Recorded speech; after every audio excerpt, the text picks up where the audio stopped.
Sali na po! Ascension Sunday na po, iniakyat po si Jesus sa langit. Hindi po ibig sabihin siya'y umakyat.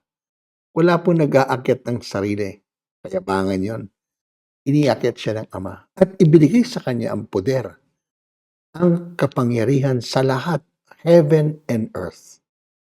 Pero may pangalawa yan. Huwag lang natin isipin si Jesus na iniakyat sa langit. Tiningnan ni Jesus ang mga apostoles at sabi niya, kayo naman. Sino kayo naman? Tayo po. Tayo po'y kanyang kinatawan. Dapat po tayo maging witnesses, testigo. Alam niyo sa Griego ang testigo? Martir. Kahit sa pagdanak ng dugo, dapat natin i-testify kung sino talaga itong iniakyat sa langit. Yung natutong bumaba at makipagkapwa-tao sa lahat. Kaya nga ang mahalaga dito, hindi lang tayo testigo sa salita, gawa po, sa pag-uugali, sa mahusay na relasyon. Yan po inaatasan ni Jesucristo sa atin din ngayon.